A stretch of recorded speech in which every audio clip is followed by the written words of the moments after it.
Pangeran Guru segera menggempur dengan tangan kanan bagaikan kilat, dan belum sempat kesasarannya, tangan kiri menyusul lebih dahulu menyampar.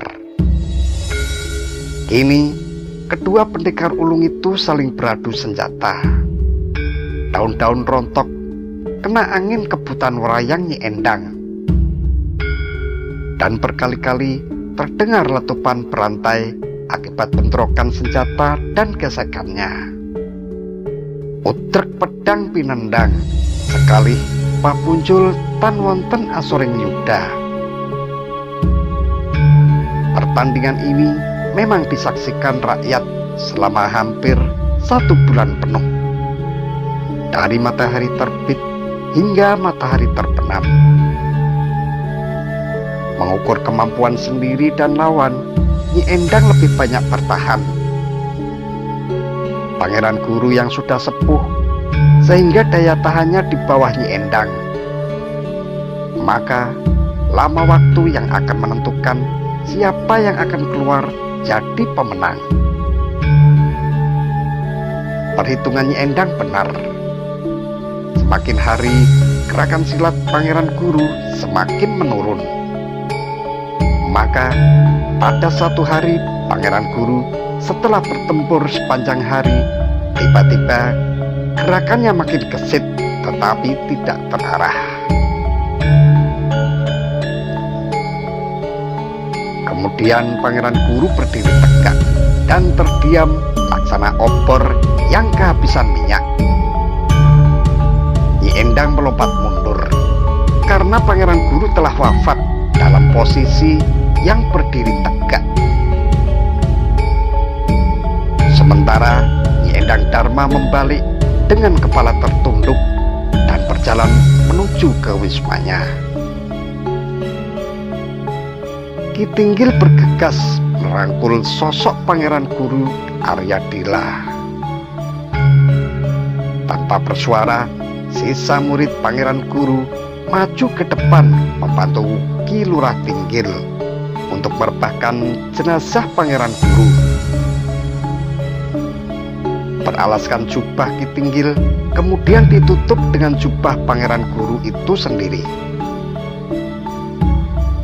Tanpa ada yang memerintah, semua orang yang hadir duduk, termasuk barisan para prajurit Palembang.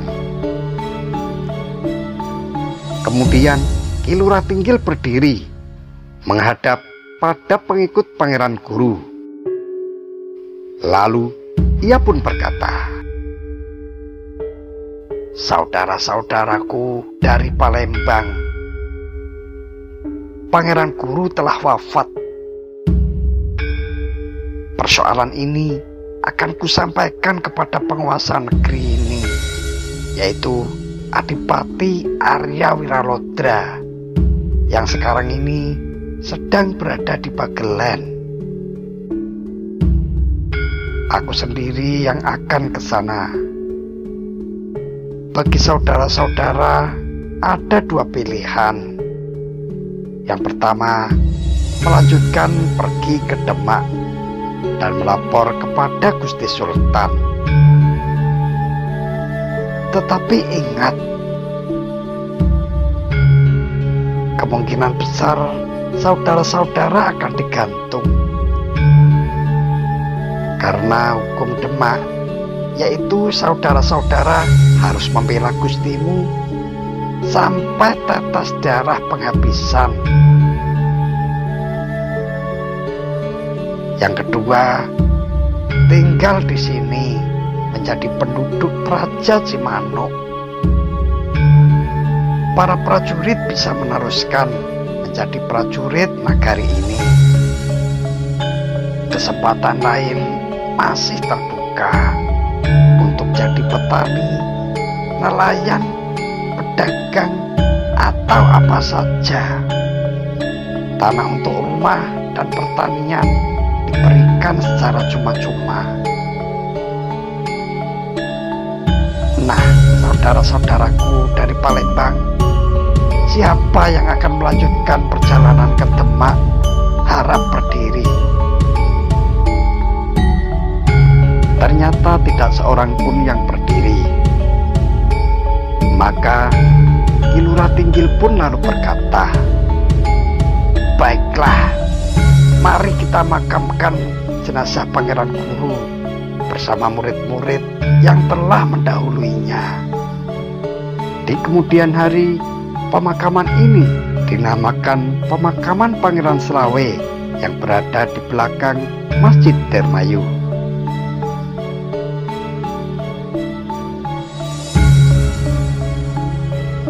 Maka keesokan harinya semua bahu suku dipanggil.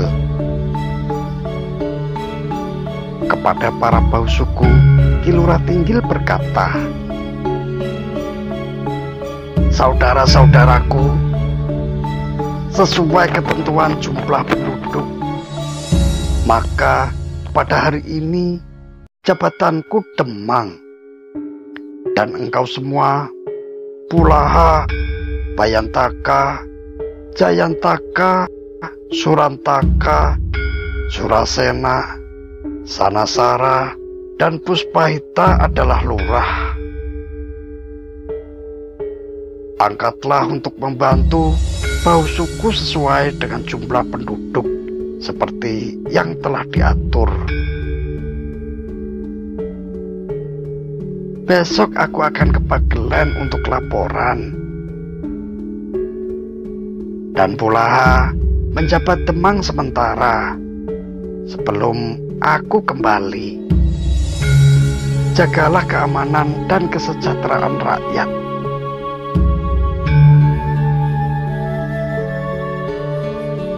Ketika Arya Wiralodra meninggalkan Praja Cimanuk menuju ke Demak, saat itu menunjukkan akhir tahun 1517 Masehi.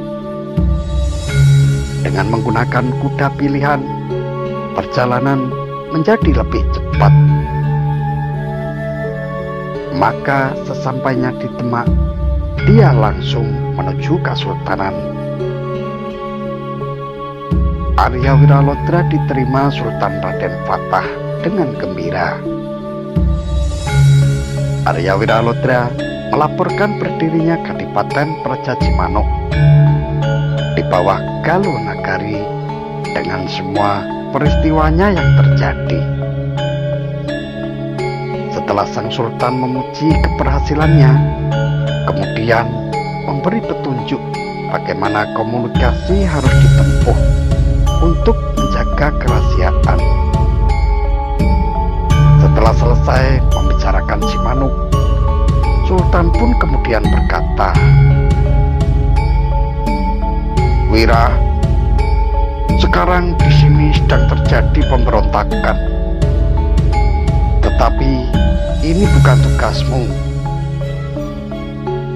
melainkan tugas ayahmu. Kubebaskan engkau untuk menilai." Setelah selesai jamuan makan yang diselenggarakan oleh istana, Arya Wiralodra pun mohon diri untuk terus ke Pagelen. Tiba di Pagelen, Arya Wiralodra disambut oleh keluarga dengan tangis kegembiraan. Dia tidak dapat menikmati masa istirahat, melepas lelah setelah bekerja keras membangun negari. Karena Pagelen menghadapi kerusuhan, 5 kadipaten berontak melawan Demak, yaitu Banyu Biru, Pamikit, Karangjati, Banyu Urip, dan Karanganyar. Arya Wiralodra akan menghadapinya. Raden Wiralodra bersama saudara-saudaranya, yaitu Raden Wangsanegara, dan Raden Tanujiwa. Raden Tanujiwa memimpin Laskar Bagelen bersama-sama pasukan Demak memadamkan pemberontakan. Peristiwa ini membuat Arya Wiralodra tinggal cukup lama di Bagelen. Pada saat itu, 1522 Masehi, Arya Wiralodra akan kembali ke Pracajimanuk. Tiba-tiba Ki Tinggil pun datang. Kedatangan Ki Tinggil di Bagelen menimbulkan tanda tanya, khususnya bagi Arya Wiralodra yang kemudian menduga tentu telah terjadi sesuatu di Pracajimanuk. Maka setelah melepas lelah, Ki Tinggil duduk dikerumuni keluarga Singalodra. Duduk menghadap Gusti Sepuh Singalodra, Ki Tinggil bercerita, "Gusti, sepeninggal Denwira, rakyat Pedukuhan Pracajimanuk dalam keadaan sejahtera. Rencana pembuatan jalan, gang, dan saluran air telah dilaksanakan. Tiba-tiba saja pada satu hari datang seorang wanita cantik yang bernama Nyi Endang Dharma, yang diiringi oleh pamungannya, suami istri yang bernama Kitana dan Ninitani, minta izin untuk mukim di daerah Cimanuk. Sudah tentu hamba berizin sesuai pesan dari Denwira. Kemudian ternyata Nyai Endang bukan saja cantik dalam rupa, tetapi juga dalam perbuatan. Suka membantu atau menolong orang yang dalam kesulitan, memberi petunjuk cara bercocok tanam yang lebih baik, cara berdagang yang menarik minat pembeli, cara gadis-gadis atau ibu-ibu berbusana sederhana yang baik, juga mengajarkan yang lain-lain. Akhirnya yang mengejutkan hamba, Nyi Endang Dharma adalah seorang sakti, pandai menggunakan berbagai senjata sebagai seorang prajurit dan bersilat tangan kosong sebagai pendekar. Nyi Endang membuka perguruan silat tanpa imbalan. Hamba biarkan penduduk berguru silat karena akan berguna kelak dalam wajib bela nagari. Hamba berpikir alangkah pantasnya menjadi garwa Denwira nanti. Demikianlah, dari hari ke hari murid-murid Nyi Endang Dharma semakin bertambah. Bersama bertambahnya kemakmuran penduduk di Cimanuk. Kemudian diuraikanlah kedatangan Pangeran Guru Aryadila beserta murid-murid dan prajurit Palembang secara terperinci, sampai timbulnya huru-hara yang menyedihkan. Karena pandainya Ki Tinggil mengisahkan peristiwa-peristiwa yang terjadi, maka suasana menjadi sangat sunyi mencekam. Semua terdiam, sampai Adipati Singalodra pun berkata, "Wira, Pangeran Guru Aryadila adalah masih kakekmu dari Majapahit. Selain daripada itu, kalau kita melindungi Nyi Endang Dharma, kita akan berhadapan dengan Gusti Sultan Demak. Maka tangkaplah dia, bawalah kedua adikmu Tanuwijaya dan Tanujiwa untuk membawa Nyi Endang Dharma ke Demak. Dengan menggunakan kuda-kuda terbaik, Arya Wiralodra, Raden Tanuwijaya, Raden Tanujiwa, dan Ki Tinggil berangkat dari Bagelen menuju Dukuh Cimanuk.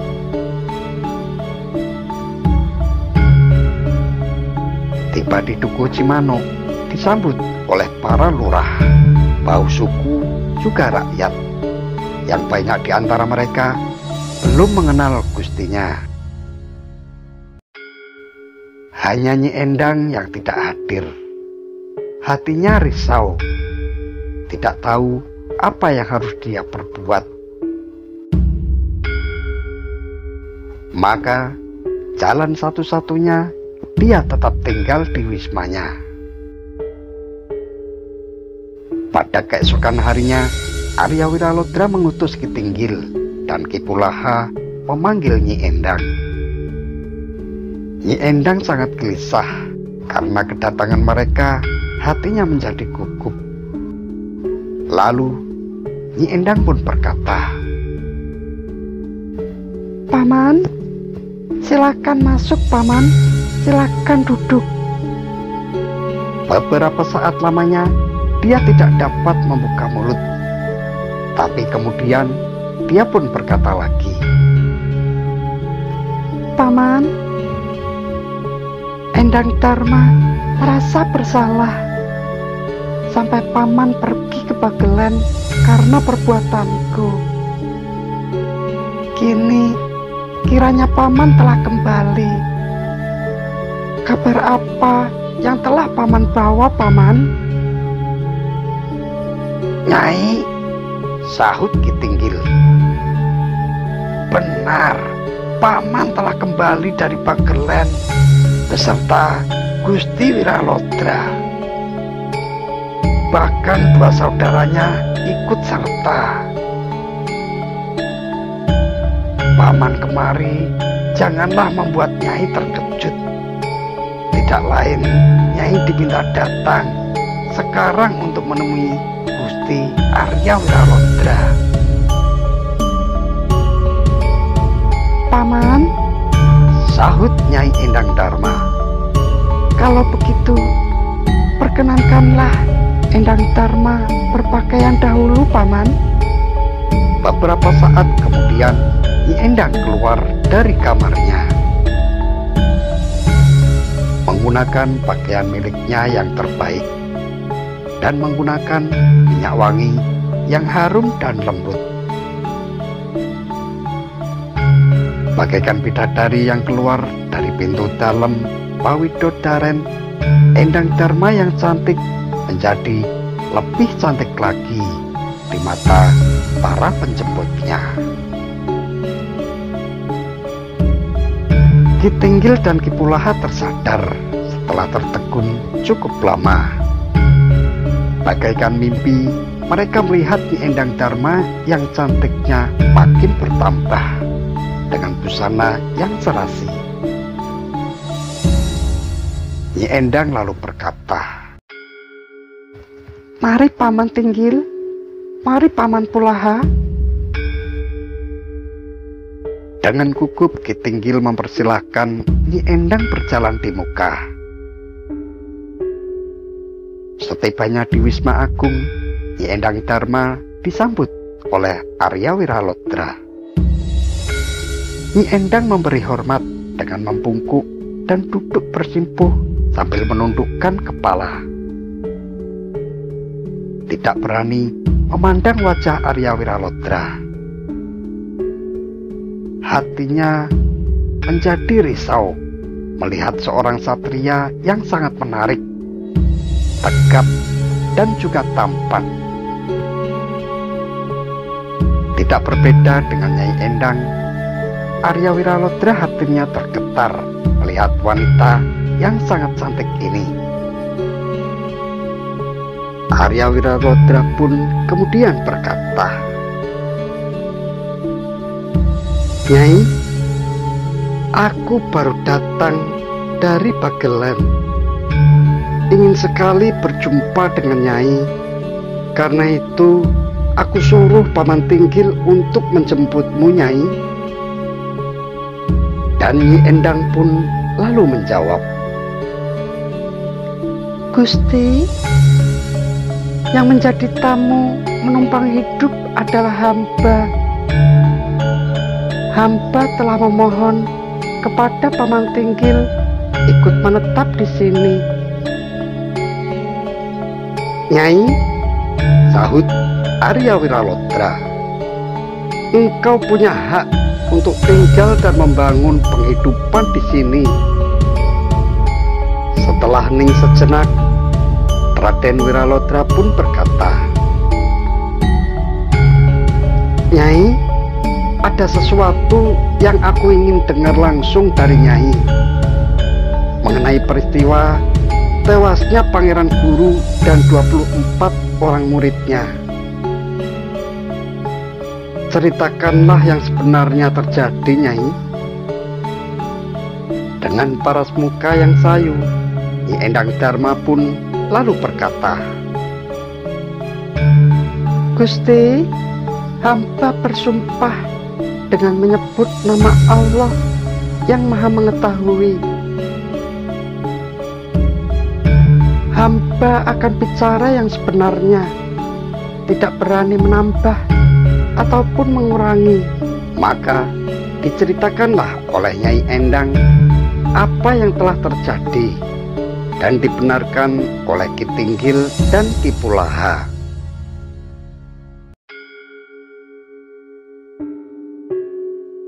Lama Arya Wiralodra termenung. Kemudian ia pun berkata, Eyang Guru yang salah.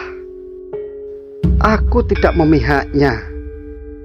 Tetapi Nyai diminta kesediaannya bertanding dengan saudara-saudaraku ini. Aku ingin melihat cara bagaimana engkau dapat menjatuhkan Eyang Guru. Nyai Endang menjawab lirih, Gusti, hamba tidak berani.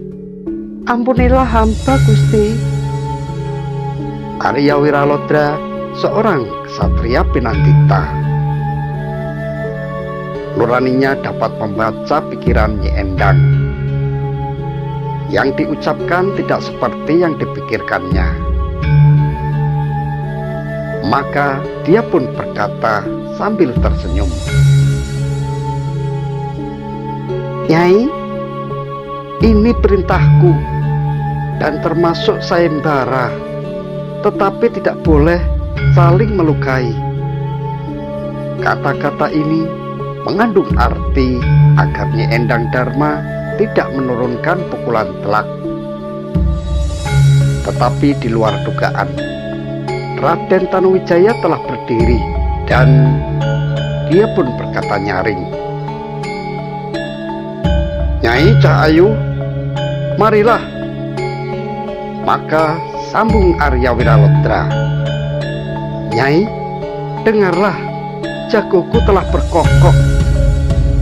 Marilah kita semua ke arena latihan prajurit.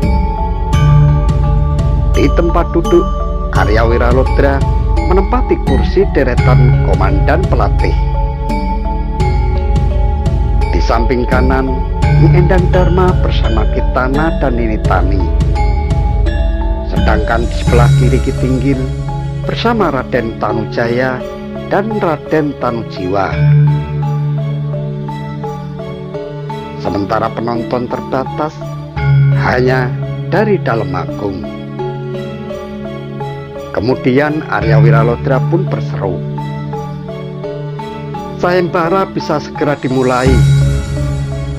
Dengan gembira, Raden Tanujaya turun ke gelanggang yang diikuti Nyi Endang Dharma. Maka setelah berhadapan dengan jarak 3 depa, Raden Tanujaya sekali lagi berseru, Nyai Cahayu, bila engkau kalah, jadilah istriku, Nyai. Akan kubawa ke Bagelen Nyi Endang Dharma tidak senang mendengar Raden Tanujaya berteriak di tengah gelanggang seperti itu. Maka dari jauh selendangnya dikebut yang menimbulkan arus angin deras menerpa muka Raden Tanujaya. Betapapun cepat Raden Tanujaya mengelak, tidak urung kuping kirinya tersambar yang langsung berubah warna menjadi merah biru. Kini Raden Tanujaya tidak main-main. Dia cepat memasang kuda-kuda dan sambil membentak keras lalu meloncat, langsung menjambret pundak Nyi Endang Dharma. Tetapi sebelum tangannya sampai ke pundak, dia merasa ada angin berkesiur dari kiri dan dari kanan. Maka dengan cepat tangan kiri dan kanannya menangkis. Inilah kesalahannya.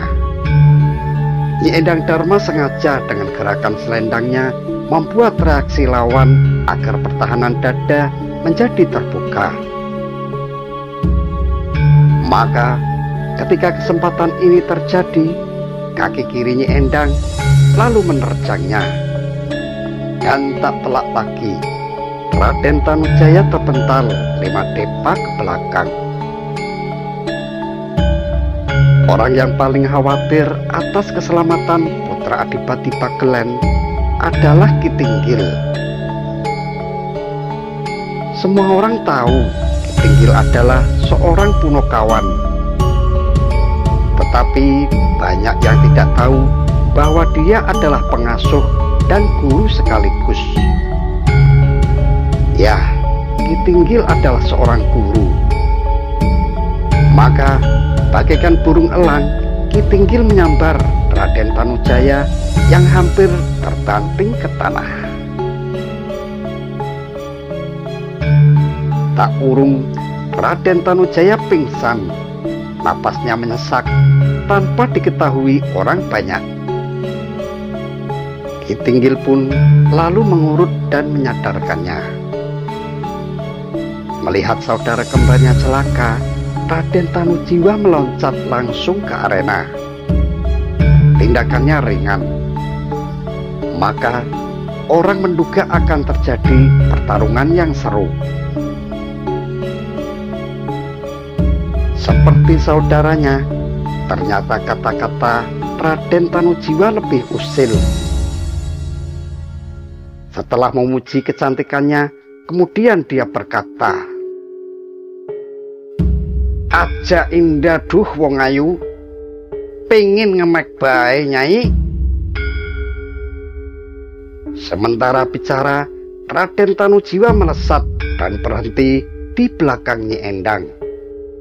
Tangan kanannya langsung menyambar tengkuk Nyi Endang. Tanpa memutar tubuhnya, Nyi Endang menangkis. Nyi Endang melecut selendangnya ke kanan dan ke kiri tubuh Raden Tanujiwa secara bergelombang. Maka tidak ada jalan lain kecuali mundur. Ketika mundur ke arah tempat duduk Arya Wiralodra untuk melompat mundur, Nyi Endang dengan cepat menggeser ke samping, lalu melontar selendangnya melingkar tubuh Raden Tanujiwa. Selendang Nyi Endang yang telah melilit tubuhnya dan langsung disentakkan mengikuti arah lompatan. Tak ayal lagi, Raden Tanujiwa melayang ke arah Arya Wiralodra. Beruntung Raden Tanujiwa memiliki ilmu ringan tubuh yang cukup baik, sehingga tidak jatuh terbanting. Tetapi tidak urung dia terjerembab dan terhenti dalam posisi sujud kepada Arya Wiralodra. Arya Wiralodra tertawa nyaring. Lalu dia pun berkata, "Aku membawa jago terbaik dari Pagelen, berkokok sepanjang jalan, tetapi baru diadu dengan babon sudah jatuh bergulingan." Mendengar ajakan tersebut, Raden Tanujiwa berteriak, Cobalah Kanda tangkap dia. Aku heran Nyi Endang punya ilmu apa. Pendekar-pendekar para pemberontak di Demak aku jatuhkan tidak sampai 10 jurus, Kanda. Tanpa menghiraukan ocehan adiknya, Arya Wiralodra menghampiri Nyi Endang Dharma dan lalu berkata lembut, "Nyai, kulihat barusan suatu pertunjukan yang menyenangkan hati. Rasanya aku ingin mencoba macam apa pedasnya tamparan Nyai. Karena itu mau tidak mau besok pagi ku minta Nyai melawanku. Tidak di tempat ini yang sempit, Nyai, melainkan di alun-alun." Nyi Endang Dharma tertegun. Walaupun Arya Wiralodra sudah menduganya, tetapi ketika mendengar permintaan ini, mulutnya terasa terkunci. Sebagai seorang pendekar, dia tidak takut, tetapi hatinya terkait sejak saat pandangan pertama. Laksana besi Pusarani bertemu dengan besi baja. Setelah lama terdiam, dia sadar dan merasa jengah sendiri. Mukanya bersemu dadu disembunyikan dengan menunduk, yang tidak dapat disembunyikan dari Arya Wiralodra. Dengan tidak berkedip memandang keelokan Nyi Endang Dharma, Ki Tinggil cepat bertindak. Dihampirinya Nyi Endang Dharma. Maka seperti mendapat jalan, berkatalah Nyi Endang Dharma, "Aduhai Paman, apa yang harus kuperbuat? Endang Dharma hanya memohon hidup di sini, Paman. Mengapa harus melawan Gusti Arya Wiralodra?" Dengan penuh kasih tapi bersuara nyaring, Ki Tinggil pun lalu berkata, "Nyai, Denwira tidak akan melukaimu. Kalau sampai Nyai terluka, Paman akan minggat. Tapi juga kalau Denwira yang terluka, Paman tidak mau lagi bicara sama Nyai." Kata-kata Ki Tinggil yang diucapkan tidak sungguh-sungguh, tetapi terasa memperingatkan, yang sebetulnya juga tidak perlu dikatakan. Ki Tinggil dapat melihat cara mereka saling pandang. Ya, pandangan yang saling jatuh cinta. Lalu kemudian Ki Tinggil pun berkata, "Nyai, mari Paman antar pulang. Dan jangan lupa besok Paman jemput lagi untuk bertanding, Nyai." Keesokan harinya, tanpa ada pengumuman, hampir seluruh penduduk datang, baik pria, wanita, maupun anak-anak, memadati tepi alun-alun. Dua jago yang tiada taranya masa itu akan berhadapan.